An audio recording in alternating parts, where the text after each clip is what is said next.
అందరికీ నమస్కారం. వీక్షిస్తున్న ప్రేక్షకులందరికీ శ్రీ పరాభవ నమాజ్ ఉగాది శుభాకాంక్షలు. ముందుగా ప్రస్తుతం మనతో పాటు ఉన్నారు ప్రముఖ తంత్ర జ్యోతిష్యులు, జ్యోతిష్య రత్న, జ్యోతిష సామ్రాట్ చింత రుక్మేందర్ రావు గారు. గురుగారితో మాట్లాడదాం. గురుగారు నమస్కారం అండి. మాతృదేవోభవ, పితృదేవోభవ, ఆచార్య దేవోభవ. ఓం నమో మాందేశ్వరాయ నమః. అందరూ బాగుండాలి, అందరికీ మంచి జరగాలి. గురుగారు ముందుగా ఉగాది శుభాకాంక్షలు అండి. థ్యాంక్ యూ అండి. మీకు, మన ఛానల్కి, ఈ సంవత్సర ఫలితాలు చూస్తున్నటువంటి రెండు తెలుగు రాష్ట్రాల్లో అందరు ప్రజలకు కూడా ఉగాది పరాభవ నామ సంవత్సర శుభాకాంక్షలు.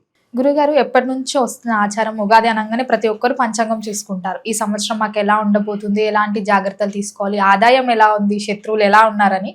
సో ముఖ్యంగా చూసుకుంటే వృషభ రాశి వారికి ఈ నవగ్రహాల ప్రభావం ఎలా ఉంటుందంటారు, ఎలాంటి జాగ్రత్తలు తీసుకోవచ్చు అంటారండి ఈ సంవత్సరం అంతా?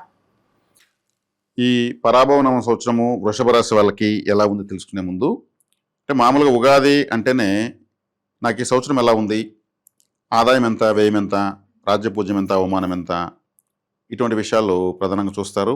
ఇది మనకు అనాదిగా ఈ ఉగాది అంటే యుగం ఆది అని అర్థం, యుగారంభం, యుగాది అని అర్థం. కాబట్టి ఈ కలియుగం ప్రారంభమై ఇప్పటి వరకు ఎన్ని సంవత్సరాలు అయిందో అని కూడా మనకు పంచాంగంలో క్లియర్గా తెలియజేస్తారు.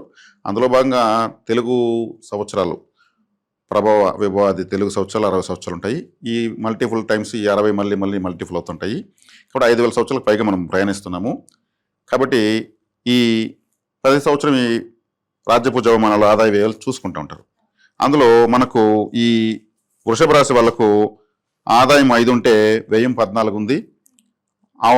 రాజ్యపూజ్యం అంటే గౌరవం 5 ఉంటే అవమానం 4 ఉంది. అంటే ఆదాయము తక్కువ ఉంది, వ్యయం ఎక్కువ ఉంది. రాజ్యపూజ్యం 5 ఉంటే వ్యయం 4 ఉంది. అంటే 5 మంది గౌరవిస్తే 4 ఇబ్బంది పెడతారని, 5 రూపాయలు వస్తే 14 రూపాయలు ఖర్చు అవుతుంది అనేసి. ఇక్కడ ఇలా రాసిన దాన్ని ఇలా చూసి అన్వయించుకోకూడదు. అంటే మనకింత ఖర్చు అయిపోతుందా అని అనుకోని అవసరం లేదు. ఇది ఈ సంవత్సరానికి పంచాంగ గణన ప్రకారం వచ్చేటువంటి క్యాలిక్యులేషన్. కాబట్టి ఇక్కడ తీసుకుంటే 5 రూపాయల సమస్య 14 రూపాయలు ఖర్చు అవుతున్నప్పుడు గతంలో వీళ్ళు సంపాదించుకునే కదా ఉంటారు. ఇప్పుడు శుభకార్య రీత్యా వ్యయమవచ్చు, వ్యాపార రీత్యా వ్యయమవచ్చు, వ్యవసాయ రీత్యా పెట్టుబడులు కావచ్చు. అంటే మన పెట్టుబడి ఎక్కువ అవుతుంది, వీళ్ళకు పెట్టే ఖర్చులు పెరుగుతాయని అర్థం. అంతే, నష్టం కాదు. తన దగ్గర ఉన్నదానికన్నా కొంత అప్పు చేసి బ్యాంక్ లోన్ తీసుకుంటారు, అప్పే కదా. అవును, అప్పే. కాబట్టి ఇక్కడ పెట్టుబడులు పెడుతున్నారు వీళ్ళు అని అర్థం. వీళ్ళ అవసరాలకు ఖర్చు పెడుతున్నారని అర్థం. నష్టపోతారు, ఏదో దొంగలించబడుతుంది కాదు. ఖర్చు ఎక్కువ ఉంది అంటే వీళ్ళకు ఖర్చు పెట్టే కార్యాలు ఎక్కువ ఉన్నాయి ఈ సంవత్సరం. కాబట్టి ఎక్కువ ఖర్చు అవుతుంది. అంటే వీళ్ళు ఉన్నదానికన్నా వీళ్ళకి డబ్బు ఎక్కువ అవసరము అని అర్థం. ఆ ఖర్చులు మంచి అంటారా గురుగారు? శుభాశుభ మిశ్రమంగా ఉంటాయి ప్రతి ఒక్కరి ఖర్చులు. శుభాలకు అశుభాలకు ఉంటాయి. అశుభాలకు అంటే ఏమి, ఇప్పుడు అనారోగ్యం చేసింది హాస్పిటల్కి పెట్టాలి, టక్మని ఉన్న డబ్బు హాస్పిటల్ టకమని పెట్టాల్సి వచ్చింది, లేకపోతే అప్పు చేసి పెట్టాల్సి వచ్చింది, ఇటువంటివి వస్తాయి. అది అవసరమే కదా. అనారోగ్యం చేయడం అశుభము, కానీ దానికి పెట్టాల్సిన ధర్మం చేసుకుని కాపాడుకుని శుభము. ఇటువంటి ఖర్చులు తగులుతాయి. అంతేగాని ఆదాయం 5 ఉంది, వ్యయం 14 ఉంది అంటే ఏదో మనకు తక్కువ వస్తుంది, ఎక్కువ అవుతుంది అనేది కాకుండా ఇక్కడ మనం సూక్ష్మంగా ఆలోచిస్తే అన్నీ మన కోసమే వస్తాయి. వాటిని అన్ని తగ్గించాలన్నమాట. కాబట్టి 5 మంది గౌరవిస్తే 4 అవమానిస్తారంటే 2 సరి సమానంగా ఉన్నట్లే. 4 ఇబ్బందిగా ఉంటారు, 5 మంది బాగుంటారని అర్థం. అంటే ఒక డిస్టెన్స్ ఉంది. దానిపైన కూడా సీరియస్గా ఆలోచించాల్సిన అవసరం ఏం లేదు.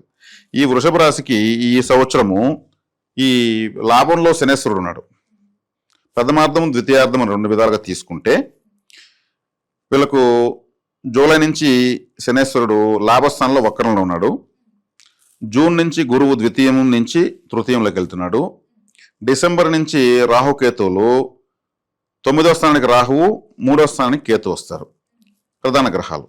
ఈ ప్రధాన గ్రహాల మధ్యలో మన మిగిలిన గ్రహాలు సంచరిస్తూనే ఉంటాయి. అవి ఫలితాలు మామూలుగా ఎవరైనా సరే, ఏ జ్యోతిష్యులైనా సరే ప్రధాన గ్రహాల యొక్క మార్పులు తీసుకునేసి ఫలితాలు నిర్దేశిస్తారు. అంటే ఒకే చోట ఎక్కువసేపు ఉండే గ్రహం ఎక్కువ ఫలితాన్ని ఇస్తుంది.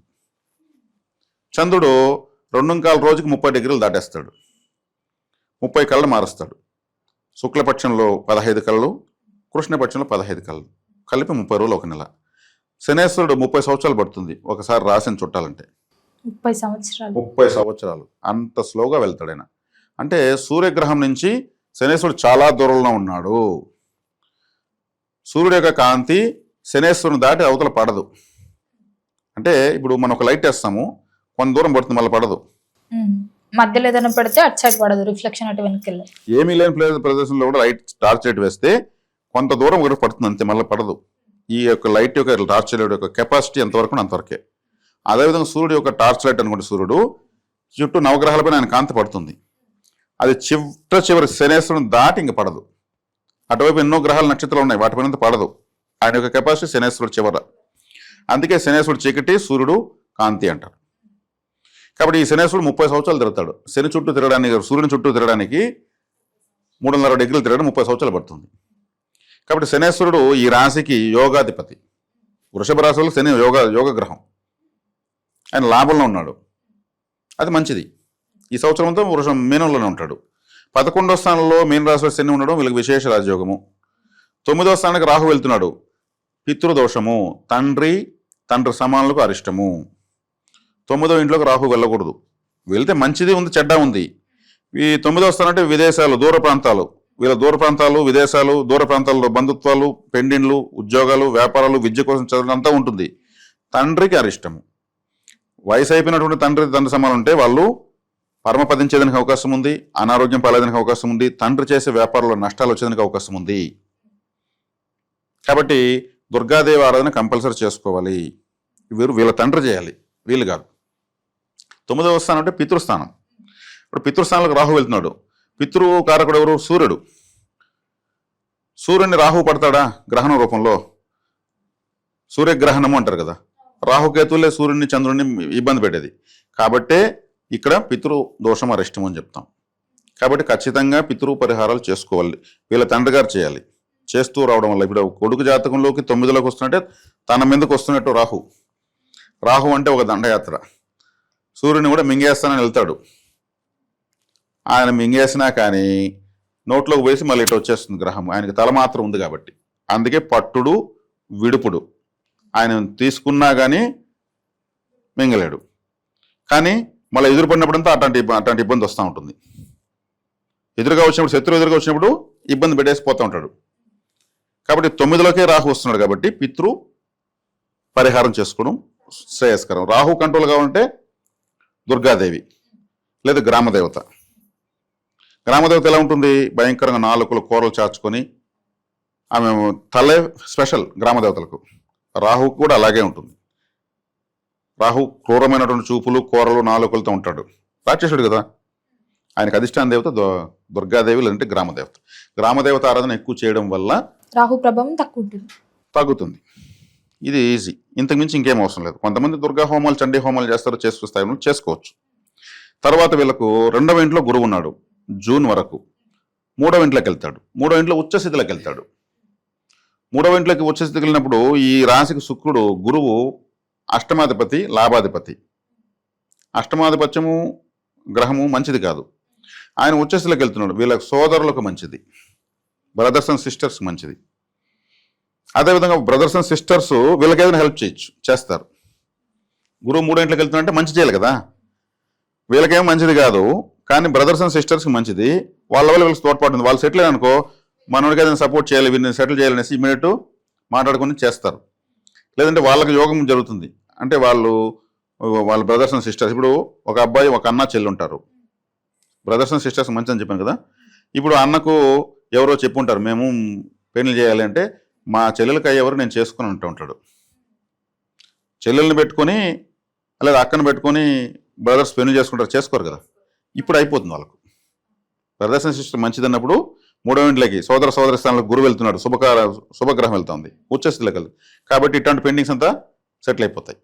మళ్ళీ ఒక 6 నెలలు ద్వితీయార్థంలోకి తర్వాత ఆయన వచ్చినప్పుడు జరిగిపోతుంది. ఇప్పుడు చేసే ప్రయత్నాలు అవన్నీ కూడా సక్సెస్ అవుతాయి. మంచి సంబంధాలు సెట్ కావడము, ఈ నెలలో ముహూర్తాలు, ఆ నెలలో పెళ్లి, ఇవంతా సెట్ అయిపోతాయి.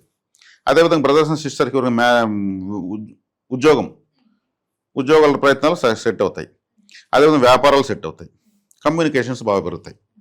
అంటే ఇక్కడ మనం ఆలోచిస్తే 3వ ఇంట్లోకి వెళ్తున్నాడు, గోచారంలో చూస్తే 3వ ఇంట్లో గురువు పని చేయడం చెప్తారు. కానీ అక్కడ ఉన్నటువంటి స్థితి గురువుకి 360 డిగ్రీస్ అక్కడే పవర్ఫుల్గా ఉంటాడు. ఇప్పుడు బ్రదర్స్ అండ్ సిస్టర్స్ ఉంటారు, పెళ్లిళ్ళు అయిపోతే మా అన్నదమ్ములు అందరూ పెళ్లిళ్ళు అయిపోయినాయి, అందరికి ఉద్యోగాలు ఉన్నాయండి, ఇంకేం వస్తుంది మాకు బెనిఫిట్ ఈయన చెప్పేదాని ప్రకారం అంటే వాళ్ళకి ఎవరైనా పిల్లలు పుట్టకుండా ఉంటే పిల్లలు పుడతారు. సరే పిల్లలు కూడా పుట్టారండి, సరే వాళ్ళ పిల్లలకు ఉద్యోగాలు వస్తాయి, లేదంటే వాళ్ళ పిల్లలు ఏదైనా మంచి ఫారెన్స్కి వెళ్తారు. ర్యాంక్స్ ఇట్లాంటివన్నీ వస్తాయి. అంటే వాళ్ళ వాళ్ళ స్థితిని బట్టి ఈ వృషభ రాశి వాళ్ళ యొక్క సోదర సోదరులకు శుభవార్త వినొచ్చు. ఇది కాబట్టి ఇక కేతు కూడా 3వ ఇంట్లోకి వస్తున్నాడు. రాహుకేతులు డిసెంబర్ వరకు 10వ ఇంట్లో రాహువు, 4వ ఇంట్లో కేతు ఉన్నారు. కేతు 3వ ఇంట్లోకి వస్తున్నాడు. కేతు 3వ ఇంట్లో పాపగ్రహం మంచిదే, గురువుతో కలవడం మంచిదే. వీళ్ళు తీర్థయాత్రలు ఇట్లా చేయొచ్చు. ఎందుకంటే 3వ ఇంట్లో ఉన్న గ్రహం 9వ ఇంటిని చూస్తుంది. 9వ ఇల్లు అంటే తీర్థయాత్రలు, పుణ్యక్షేత్రాలు. దానికి సంబంధించిన గ్రహము 3వ ఇంట్లోకి వస్తుంది. ఏది మన ట్రావెల్స్ పెట్టుకొని పుణ్యక్షేత్రాలకే టూర్స్ అండ్ ట్రావెల్స్ వేస్తుంటారు. కాశీ యాత్ర, షిరిడి యాత్ర, రామేశ్వరం అంటూ ఉంటారు. వాళ్ళకంతా అద్భుతంగా ఉంటుంది. అంటే లాభాలు బాగా మిగులుతాయి. నష్టాల్లో కూడా కొంతకాలం వాళ్ళు టూర్లు నలుపుతారు. ఒక్కోసారి కన్ఫర్మ్ చేసి ఒక 10 సీట్లు బుక్ అవ్వవు, అటని మిగిలిన వాళ్ళని డబ్బు వెనక్కి ఇవ్వలేరు, వాళ్ళు ఒప్పుకోరు. ఇప్పుడు బాగా బుక్ అవుతాయి వీళ్ళకు. అప్పుడు ఒకప్పుడు పోగొట్టుకుంది, ఇప్పుడు సంపాదించుకుంటారు. గురువు కేతు కలిస్తే ఆధ్యాత్మికత పెరిగిపోతుంది.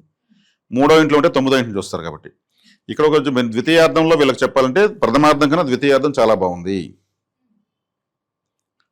ద్వితీయార్థం ఎందుకంటే రాహుకేతులు మారుతున్నారు, కొన్ని మైనస్లు ఉన్నా కానీ కొన్ని ప్లస్లోకి తీసుకొచ్చేస్తారు జాతకాన్ని. ప్రతి గ్రహము వ్యతిరేకతను ఇస్తుంది, అనుకూలతను ఇస్తుంది. ఇప్పుడు అట్లా చెప్పుకుంటే వ్యతిరేకత అనుకూలత ఎట్టుంటాయంటే, సినిమా స్టార్స్ ఉంటారు. సినిమా స్టార్స్ అంటే వాళ్ళకి చాలామంది పెన్నెల సమస్య ఎక్కువ ఉంటుంది. చాలామంది హీరోయిన్లు పెన్నెలు కావు. ఎందుకు కావు అసలు? వాళ్ళ అందంగా లేకనా, డబ్బులు లేకనా? ఎందుకు కావు? వాళ్ళు పెండ్లి అనేటువంటి ఒక యాక్టింగ్ని మల్టిపుల్ టైమ్స్ వాళ్ళు నటించేసి ఉంటారు, జీవించేస్తుంటారు. అది బ్యాలెన్సే ఉండదు. నిజ జీవితంలోకి వచ్చాడు పెండ్లి కాదు. అర్థమైందా? కారకత్వాన్ని ఎక్కువ ఖర్చు పెట్టేస్తారు. కాబట్టి ఇక్కడ వచ్చే కాడికి మనకు వృషభ రాశి వాళ్ళకి తీసుకుంటే ఇప్పుడు ప్రథమార్థంలో కన్నా ద్వితీయార్థంలో వీళ్ళకు లైఫ్ బాగా మెటీరియల్ అవుతుంది. రాహు వల్ల వచ్చేటువంటి ఆ అన్కంఫర్ట్ ఒక తండ్రికి పితృదోషము, అది తప్పితే మీదంతా బాగానే ఉంటుంది. దూర ప్రాంతాలకు వెళ్ళడము రావడం అంతా బాగుంటుంది. తీర్థయాత్రలు బాగా చేస్తారు. వృషభ రాశి వాళ్ళు సహజంగా పట్టుదల ఎక్కువ కలిగిన వాళ్ళు. అందుకే నేను ఇక్కడ వీళ్ళ ఖర్చులు ఎక్కువ ఉంటాయని చెప్పాను కదా. ఆదాయ వ్యయాలు డిఫరెన్స్ ఎక్కువ ఉంది కదా. ఎక్కువ విషయాలకు వీళ్ళకు పెట్టుబడులు పెట్టాల్సి రావచ్చు. అంటే వీళ్ళకి ప్లానింగ్ ఎక్కువ ఉంటుంది. వీళ్ళకుండే ప్లానింగ్ ఎవరికీ ఉండదు. దాంట్లో భాగంగా ముందుగానే జాగ్రత్తలు వీళ్ళు కొంత రిస్క్ ఎత్తుకుని కొన్ని పెట్టుబడులు పెడతారు. తక్కువ ఉన్నప్పుడు షేర్స్ కొనడము, తక్కువ బంగారం కొని పెట్టడము, ముందు జాగ్రత్త. ఏదైనా ఒక మంచి సైట్ ఉంటే ఫ్యూచర్లో ఇక్కడికి కొన్ని కంపెనీలు వస్తాయి, వాళ్ళు గెస్ట్ చేసేస్తారు, తక్కువ రేటు కొనేస్తారు, అది కోటలు వెళ్ళిపోతుంది. వృషభ రాశి అంటే భూతత్వ రాశి కాబట్టి వీళ్ళు దాంట్లో మైండ్ ప్లానింగ్లో బాగానే ఖర్చులు పెడతారు ఈ సంవత్సరం. మళ్ళీ నెక్స్ట్ ఇయర్కి అది ఎక్కడో వెళ్తుంది. కొంత ఇబ్బంది అయినా ఫేస్ చేసి ఫ్యూచర్లో సెటిల్ అయిపోతారు. కాబట్టి వృషభ రాశి వాళ్ళకు కొన్ని ఇబ్బందికర పరిస్థితులకు ఖర్చు పెట్టాల్సి వస్తుంది, కొన్ని మంచి విషయాలకు ఖర్చు పెట్టాల్సి వస్తుంది. ఇలా ఉంది. కాబట్టి విద్యార్థులు అంటే ఇప్పుడు వీరు ప్లానింగ్లో ఉన్న వాళ్ళు ఉన్నాం కాబట్టి ముందు మంచి ప్లానింగ్లోనే ఉంటారు. 3వ స్థానంలోకి గురువు ద్వితీయార్థంలోకి వెళ్తున్నాడంటే విద్యార్థులకు చాలా మంచిది. ప్రయత్నము, కమ్యూనికేషన్, సబ్జెక్ట్తో కమ్యూనికేట్ కావాలి కదా, పుస్తకాలతో, సబ్జెక్ట్తో, టీచర్తో. 3వ స్థానమే ప్రతి ఒక్కరికి. మనం ఎవరితోన్నా కమ్యూనికేట్ అవుతున్నామంటే 3వ స్థానమే. అంటే సమాజంతో మింగిల్ అవ్వడము, నాలెడ్జ్తో కలవడం, ఇవంతా కూడా 3వ స్థానం. అక్కడ గురువు ఉచ్చస్థ గ్రహం వెళ్తా ఉంది. ఇక్కడ విద్యార్థులకు బాగుంది. వ్యాపారస్తులకి వీళ్ళు ఇప్పుడు ప్లానింగ్గా పెట్టుబడులు పెట్టుకోవడము. ఇప్పుడు వ్యాపారంలో ఉన్న వాళ్ళు ధాన్యం తక్కువ రేటు వచ్చినప్పుడు కొనేస్తారు, ఎక్కువ కొనేస్తారు. కొన్ని రైతులకు పడిపోతాయి కదా రేట్లో, అప్పుడు బెనిఫిట్ ఏదంతా రైతులే భారీగా కొని పెట్టుకుంటారు. 6 నెలలతో రేటు పెరిగిపోతుంది. ఇట్లా వాటికి ఖర్చులు ఎక్కువ అవుతాయి. రాజకీయ నాయకులకు కూడా బాగానే ఉంది. రాజకీయ నాయకులకు ఎందుకు బాగా? లాభంలో శని ఉన్నాడు, చతుర్థాధిపతి రవి బాగానే ఉన్నాడు. వీళ్ళకు భాగ్యంలోకి రాహు వెళ్తున్నాడు. రాజకీయంలో వ్యూహాలంటే రాహు, పదవి రవి గ్రహము, ఓటర్సు శని గ్రహము. ఆ రాజకీయంలో వ్యూహాలు అంటారు కదా, రాజకీయ వ్యూహాలు, అవి రాహు. ఆయన 9లోకి వస్తున్నాడు. కాబట్టి వ్యూహాత్మకంగా రాజకీయంలో అడుగులు వేయగలుగుతారు. కుటుంబ వాతావరణం ఎలా ఉంటుందంటారు ఈ సంవత్సరం అంతా? కుటుంబ వాతావరణము తీసుకుంటే వృషభ రాశి వాళ్ళు ఫ్యామిలీ ఫస్ట్, ప్రపంచం నెక్స్ట్ అంటారు. వీళ్ళు చూస్తున్నట్టు ఫ్యామిలీని ఎవరు చూసుకోరు, అద్భుతంగా చూసుకుంటారు. అదే చెప్పాను కదా, బిఫోర్ ప్లానింగ్ ఎక్కువ ఉంటుంది. బిఫోర్ ప్లానింగ్ అంటే రాబోయే రోజుల్లో ఎలా ఉంటుంది, ప్లాట్లు కొని పెట్టడం అని చెప్తాను, అంత ఫ్యామిలీ ప్లానింగే. పిల్లలకి ఏం చేసి పెట్టాలి అన్నీ కూడా వీళ్ళు, అందుకే ఫ్యామిలీని చూసిన తర్వాతనే ప్రపంచాన్ని చూస్తారు వీళ్ళు కానీ ఫ్యామిలీని చూడకపోతే జీవితం మొత్తం వీళ్ళకు వ్యర్థమైపోతుంది. కానీ వాళ్ళు చూడకుండా మాడుతూ ఉండరు. వృషభ రాశి వాళ్ళు ఇప్పుడు ఎక్కువగా శ్రీకృష్ణ భగవాన్ వారు చూస్తారు, 8 మంది భార్యలు 16 మంది గోపికలు కదా. ఎవరికైనా కష్టాలు వచ్చినట్టు ఏమైనా విన్నారు అసలు? శ్రీకృష్ణుడి వల్ల 8 మంది బాగా చూసుకున్నాడు, 16 మంది గోపికలకు ఆయన ఇష్టంగానే ఉన్నాడు. అంటే ఎంత ప్లానింగ్తో ఉంటాడు ఆయన. వృషభ రాశి వాళ్ళకి ఆ శక్తి ఉంటుంది, విశేషమైనటువంటి ప్రత్యేకత వాళ్ళకి అదే. గురుగారు, ముఖ్యంగా మరి ఎవరైతే గత సంవత్సరం నుంచి వివాహ ప్రయత్నాల కోసం ఎదురు చూస్తుంటారు కదా, మరి ఈ వృషభ రాశి వారికి ఈ సంవత్సరంలో వివాహ యోగం ఉందంటారా? వృషభ రాశి వాళ్ళకు నన్ను అడిగితే వివాహ విషయాలు చాలా అనుకూలం వీళ్ళకు. రాశి ఫలితాలు, మాస ఫలితాలు, సంవత్సర ఫలితాలతో పెద్దగా అవసరం లేదు వీళ్ళకి. ఎందుకంటే వృషభ రాశిలోనే చంద్రుడు ఉచ్చస్థితి పొందుతాడు. అంటే చంద్రుడు ఆకర్షణీయమైనటువంటి వశీకరం ఎక్కువ వృషభ రాశి వాళ్ళకు ఉంటుంది. వశీకరణ ఎక్కువ ఉంటుంది వాళ్ళకు. ఎక్కువ ప్రేమ వివాహాలు జరిగేది వీళ్ళకే. ఈ వృషభ రాశిలో పుట్టిన వాళ్ళకే ఎక్కువ ఆకర్షితమవుతూ ఉంటారు, వీళ్ళు ఎక్కువ మందిని ఆకర్షిస్తూ ఉంటారు. వృషభ రాశిలో రవి ఉండగా పుట్టిన వాళ్ళు, జన్మజాతకంలో వృషభ రాశిలో రవి ఉండగా పుట్టిన వాళ్ళు, వీళ్ళు ఎవరైనా ఒక అబ్బాయి అమ్మాయిని ఇష్టపడినా, లేదా ఆ అమ్మాయి అబ్బాయిని ఇష్టపడినా, వాళ్ళకు కూడా వాళ్ళ ఫ్రెండ్స్ ఉంటారు కదా, వాళ్ళు కూడా అట్రాక్ట్ చేస్తారు. గొడవలు వస్తుంటాయి కదా. ఇప్పుడు ఒక అమ్మాయి ఒక అబ్బాయిని ప్రేమిస్తుంది, ఆ అబ్బాయికి వృషభ రాశిలో రవి ఉన్నప్పుడు పుడతాడు. వాళ్ళ అమ్మాయిల ఫ్రెండ్ ఆ అబ్బాయిని ఇష్టపడతా ఉంటుంది. ఈ అమ్మాయి అడిగిన విజయం, నా లవర్ నువ్వు వెట్టవే ప్రేమిస్తావు అని కొట్టుకుంటూ ఉంటారు. వాడికి వృషభ రాశిలో రవి ఉంటాడు. రవి అంటే ఓవర్ లైటింగ్ కదా, అంతా ఎక్కువ చుట్టూ అందరికీ కాంతి చూపిస్తాడు. అక్కడే చంద్రుడు వచ్చేసేది పొందుతాడు. రోహిణి నక్షత్రంలో చంద్రుడికి 27 మంది భార్యలు. 27 మంది భార్యలలో రోహిణి అనేటువంటి దేవత ఆయనకి చాలా ఇష్టము. రోహిణి అనే అమ్మాయి, రోహిణి నక్షత్రం 27 నక్షత్రాలు 27 మంది భార్యలకి. ఆమె కాకుండా ఒక ప్రేయస్ ఉంది, తారాదేవి. కాబట్టి రోహిణి నక్షత్రములో చంద్రుడు అక్కడ వచ్చేసి పోవడము, రవి అక్కడ ఉంటే ఇంకా విశేషంగా ఎక్కువ కాంతివంతంగా ఉండడము. అందుకే శ్రీకృష్ణుడు రోహిణి నక్షత్రం ఉంటాడు. 16,000 మంది గోపికలు ఆయనకి ప్రేయస్లు. అర్థమైంది? ఇప్పుడు 8 మంది అష్టభార్యలు 16,000 మంది గోపికలు ఆయన అట్రాక్ట్ చేశాడు. ఆ రవిగ్రహము అక్కడ అంత విశేషమైనటువంటి కాంతిని వెదజల్లుతుంది. కాబట్టి వీళ్ళకు పెళ్లిళ్ళు కాకుండా పోవడం ఏముంది, గొడవలు వస్తూ ఉంటాయి. కాకపోతే తక్కువ మంది ఉంటారు, వాళ్ళ వ్యక్తిగత జాతకం లేదని ఇబ్బందులు ఉంటాయి. దాన్ని సర్చ్ చేసుకోవాలనుకుంటే వీళ్ళు ద్వితీయ స్థానము బలపరుచుకోవాలి. ద్వితీయం అంటే కుటుంబం అంటే భార్య పిల్లలు. ద్వితీయ స్థానము మిథున రాశి, మిథునం అంటే కలయిక అని అర్థము. అందుకే ఒక స్త్రీ ఒక పురుషుడు సింబల్ దానికి. ద్వితీయ స్థానాన్ని బలపరిస్తే చాలు. పార్వతి పరమేశ్వరుడు రాశి, శివాలయానికి వెళ్ళాలి. శివాలయానికి ఎందుకు వెళ్ళాలి? శివుడే భార్య పిల్లలతో ఏకైక దేవుడు. శివాలయానికి వెళ్ళి ఒక 7 మామిడాకులు గడపలో తోరణం కడతాం కదా, తోరణం కడతాం, పసుపు కుంకుమ పెట్టి ఆ తోరణం ఎత్తుకెళ్ళి ప్రతి శుక్రవారము లేదా ప్రతి సోమవారము శివాలయంలోకి వెళ్ళి ఒక గేటుకో స్తంభానికో చెట్టుకో కట్టేసి నమస్కారం చేసుకొస్తుంటే వీళ్ళంటికి మంగళ తోరణాలు పడతాయి. మన ఇంటికి మంగళ తోరణాలు పడాలంటే శివాలయంలో మంగళ తోరణాలు కట్టాలి. అది మిథున రాశి వీళ్ళకి కుటుంబ స్థానం కాబట్టి వీళ్ళకి వివాహ సమస్య తీరాలంటే ఎప్పుడు ఈ పని చేసే చాలు. జనరల్గానే వీళ్ళకి అట్రాక్షన్ బాగుంటుంది. నల్లగా ఉంటే కూడా వీళ్ళకి వశీకరం ఉంటుంది. శ్రీకృష్ణుడు నల్లగా ఉంటాడు. అట్రాక్షన్ వేరు, కళ వేరు, రంగు వేరు. తెల్లగా ఉండి ఎంతోమంది లేకుండా ఉంటారు. కళ వేరు, కలర్ వేరు. కాబట్టి వృషభ రాశి వాళ్ళకి నాకు తెలిసినంత వరకు వివాహ సమస్య పెద్దగా ఉండవు. ఒకవేళ ఉన్న ఈ పరిహారం చేసుకోవచ్చు.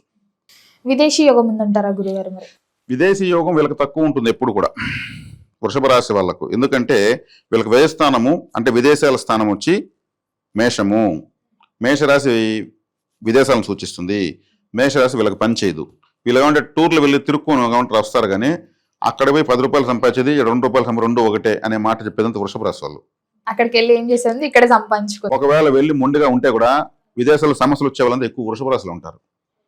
నేను ఇక్కడికి ఎందుకు వచ్చానో, మా ఇండియాలో ఉంటే పోయిండేది, ఏమీ లేకపోయినా అక్కడ ఉంటే మా మేలనే వాళ్ళు ఎక్కువగా ఇక్కడ ఉంటారు.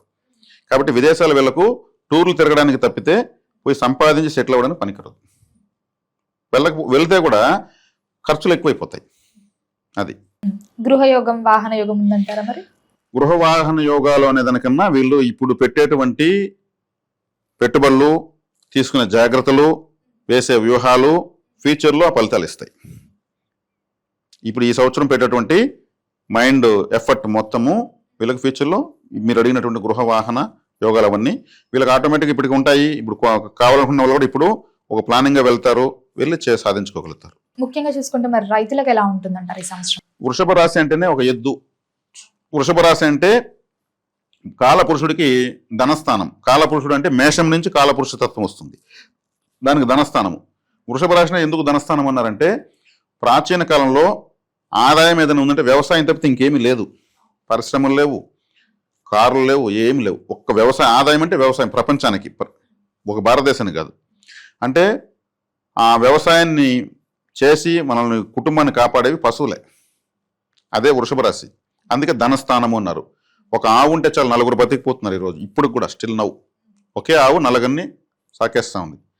కాబట్టి వీళ్ళకు వ్యవసాయదారులకు అని అంటే ఈ రాశి వాళ్ళకు ఎప్పుడు లోటు ఉండదు. అన్నం వస్తాదు లోటు లేని రాశి వృషభ రాశి. కాబట్టి వీళ్ళకి ఎప్పుడు బాగానే ఉంటుంది. ఈ గోచారాలు తీసుకుందామంటే గోచారాలు తాత్కాలికమైనవి, ఎప్పుడు కూడా ప్రతి సంవత్సరం మారుతూ ఉంటాయి. ఇప్పుడు పుడుతున్న వాళ్ళు ఎప్పుడు ఎలా ఉంటారని చెప్పేదాని కోసం గోచారాలు, వ్యక్తిగత జాతకాలు ఎక్కువ ప్రభావితం చేస్తాయి.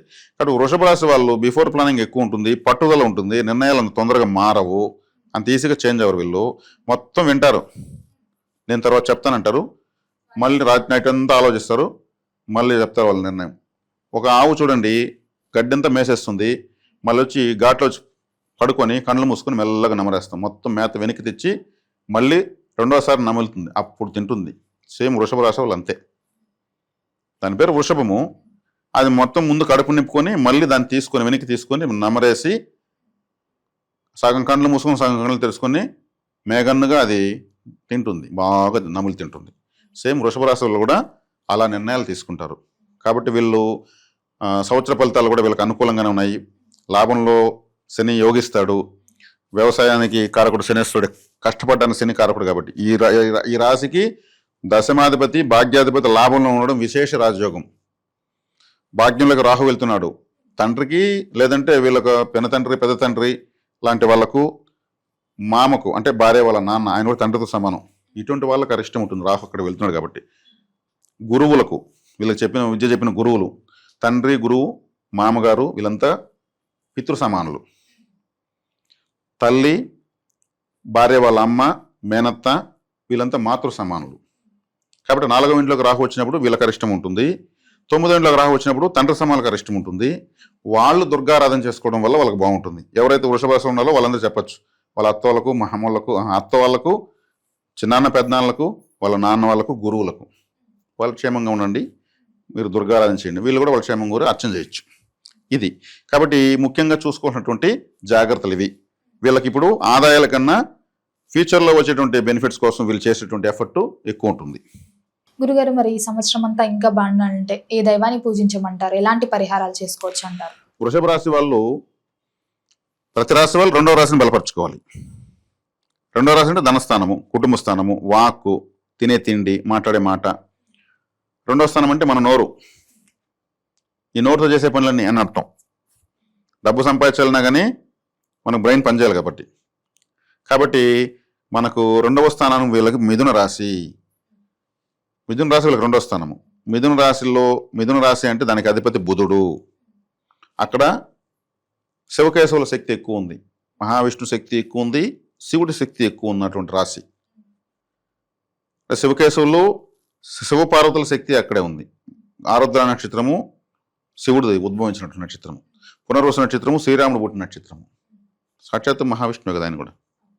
మృగశిర నక్షత్రం. మృగశిర అంటే మృగశిర అంటే మీ జంతువు యొక్క తలని. మృగశిర అంటే ఎవరున్నారు శివ కుటుంబంలో? విఘ్నేశ్వరుడు, ఆయనకి ఏనుగు తల కదా ఉంది, వినాయకుడు. మృగశిర అంటే నక్షత్రం అంటే కుజుడిది, అంగారకుడిది. అంగారకుడు అధిష్టాన దేవత సుబ్రహ్మణ్య స్వామి. శివుడు, పార్వతి, సుబ్రహ్మణ్య స్వామి, వినాయకుడు, శ్రీరాముడు అంతా వచ్చేహారు ఈ రాశిలో. కాబట్టి వీళ్ళు విశేషంగా శివారాధన చేయడం వల్ల డబ్బులకు లోటు ఉండదు. గురుగారు, మొత్తం మీద వృషభ రాశి వారికి ఈ సంవత్సరం అంతా ఎలా ఉంటుంది, ఎలాంటి జాగ్రత్తలు తీసుకోవాలి, ఎలాంటి పరిహారాలు చేయాలో తెలియజేసినందుకు ధన్యవాదాలండి. ధన్యవాదాలు.